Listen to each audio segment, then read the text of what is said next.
Welcome to Learning Support at Sandwich Secondary School.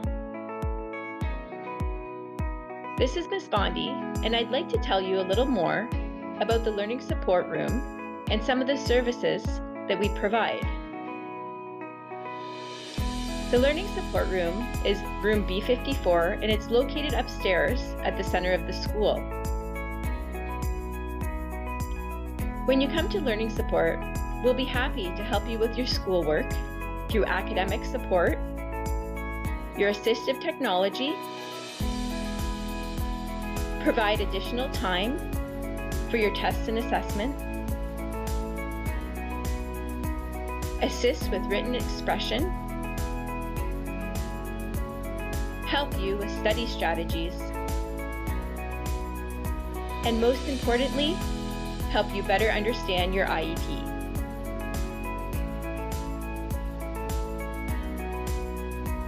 Our goal for you over the next 4 years is to help you develop skills to become a self-advocate by learning how you learn best and how to ask for the supports that you need.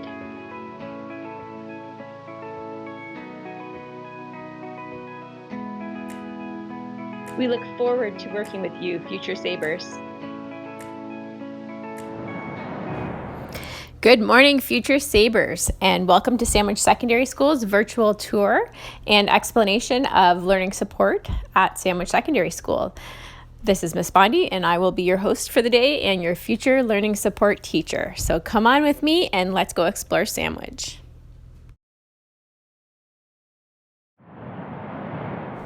To tell you a little bit more about myself, I have been teaching for 20 years. 18 of those have been in special education.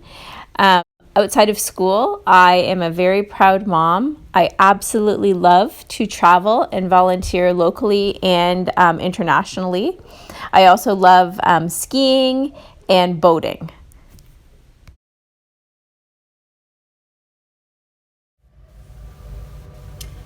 Hi Sabres, it's Miss Bondi here, and I just wanted to introduce you to the Learning Support Room that I hope you will become very comfortable with next year.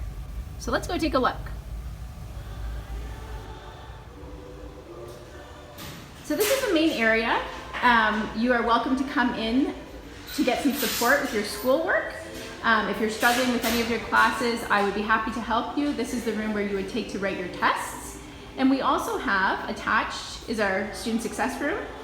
A small room here that you can use to focus. If you're doing dragon dictation, we can shut the door and you can focus in here.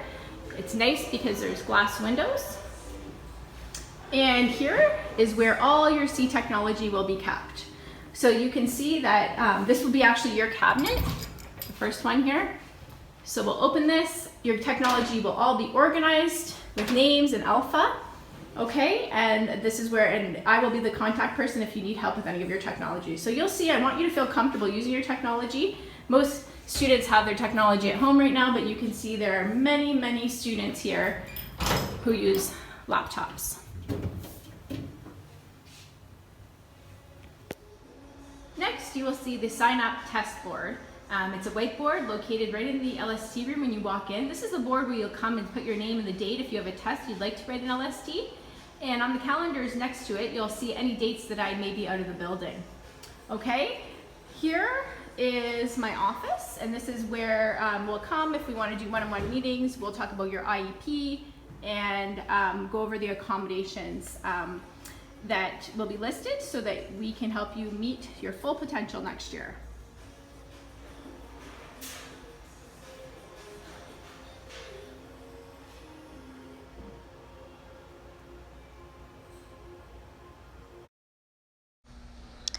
Next, I'd like to talk to you about some of the most common learning disabilities that we see in schools.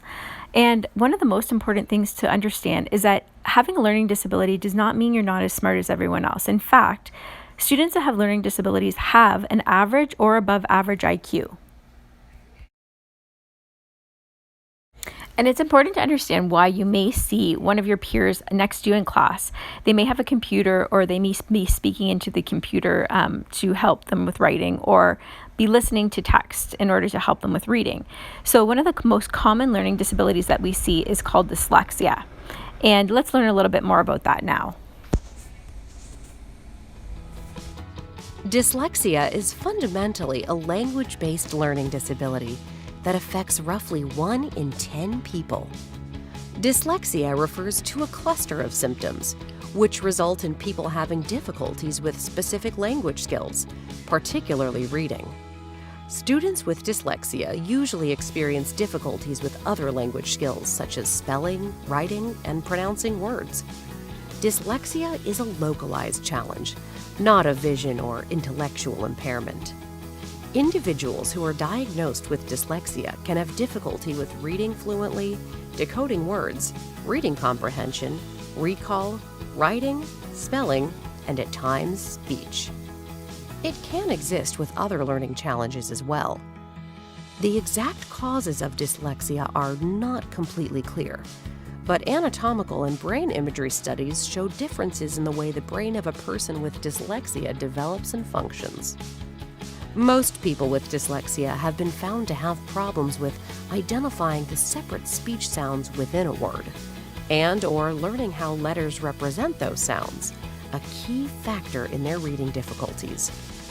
Dyslexia is not due to either lack of intelligence or desire to learn. With appropriate teaching methods, students with dyslexia can learn successfully.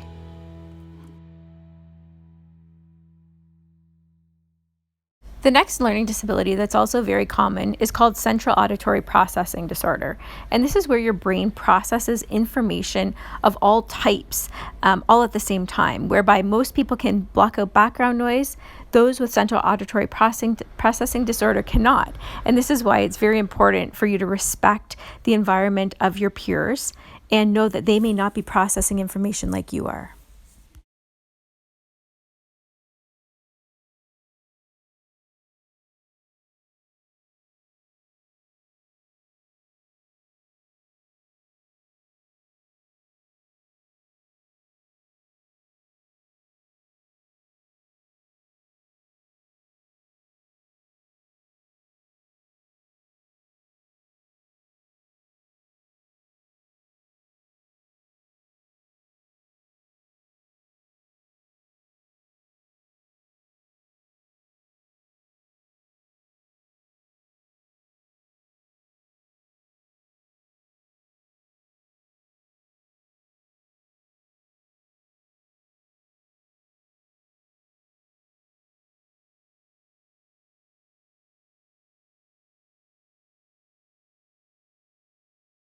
There was a boy named Jack and a girl named Joe.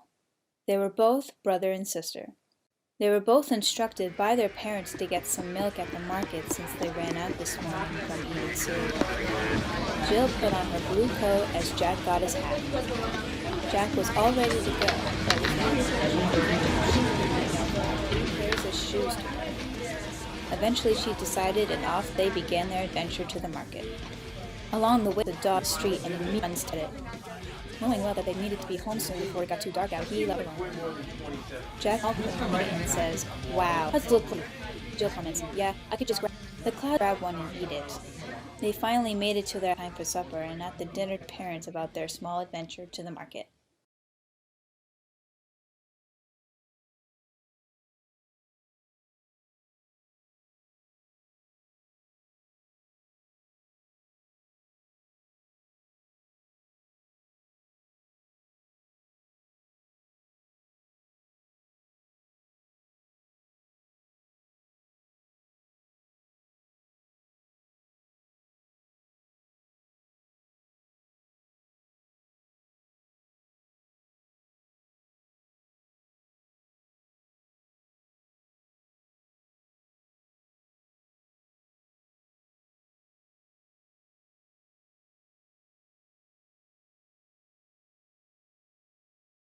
Lastly, let's talk about autism. So as we know, autism is a disorder of communication, and this is where our peers may not be relating to us in the same way that we do. So autism, as we know, is a spectrum, and next we're going to see a simulation of what it may feel like to have autism.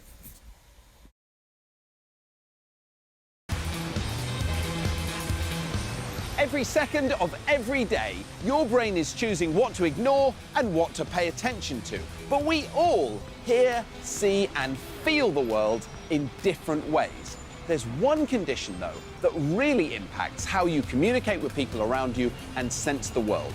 It affects over 1 in 100 people, and it's called autism spectrum disorder, or autism for short. This is Alex. He's 10 and he has autism. So Alex, if you have to explain to people what it's like for you having autism, what do you say? It can cause me a lot of difficulties in day-to-day life because I absolutely loathe crowds and busy areas and people brushing past me. Someone with autism is on the autism spectrum. This is like a scale, and different people are affected in different ways.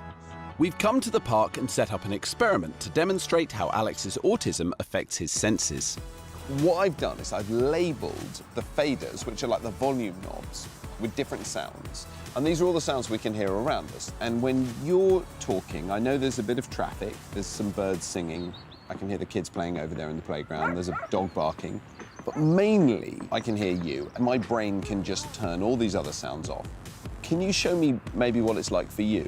I don't have as much control over it, so I'll just read them all up there. But then I might be able to block those out a little bit, but I can't block them out anywhere near as much as you did. Being overloaded with all this sensory information can lead to something called a meltdown. What's it like when you're having a meltdown in your head? Well, I just really kind of upset and angry and suppose distressed, and then I'm really not calm. Although autism can be disorientating and confusing, some autistic people are able to concentrate incredibly well on something they love. And for Alex, that's filmmaking. We've come to the Autism Show in Manchester. With us are some of Alex's friends who often act in his films. What do you think it is about autism and directing films that those two things work quite well together? Focusing on one task that he's doing at once. Yeah, he's very focused and a lot of the time has better ideas than us. To help Alex's friends understand what it can be like to have autism, we're giving them these virtual reality goggles and headphones which will play an autism simulation. Why don't you try it? Do you know, I've never tried virtual reality before. I can hear every single noise in this room, and the light is very dazzling. And I can't focus on the thing I think I need to be paying attention to is this lady who's telling me to wait, but I can't understand what she's saying. Wow. What did you think of it, Jacob? It was really intense of what was going to happen next. It's very overwhelming. Like, you can't concentrate on one thing because there's just so much going on. I thought it explained to me a lot more about how being autistic is. And it was kind of stressful. You might know someone with autism. You may have autism yourself, but even if you do, it can be very hard to know what other people with autism are going through. There are a few things you can do to help. You can give people time, you can speak really clearly, and you can remember that someone with autism may be experiencing the world in a more stressful way. Most importantly, autism isn't the main thing about anybody. People on the autism spectrum can still do absolutely amazing things. And I'm certain that one day I'm going to be in the cinema watching a film directed by Alex. So Sabers, it is my hope that by better understanding some of the learning exceptionalities you may see in your classroom, that you'll have a better respect for your peers and you'll understand a little bit more about why they may need some of the supports. That also you'll be very tolerant of the differences that you may see in the classroom, and that you'll be a support system and help encourage your peers to do their best and to always reach their full potential. If you have any questions, I would be happy to address them. And again, thank you so much. It's Miss Bondi, your learning support teacher for next year.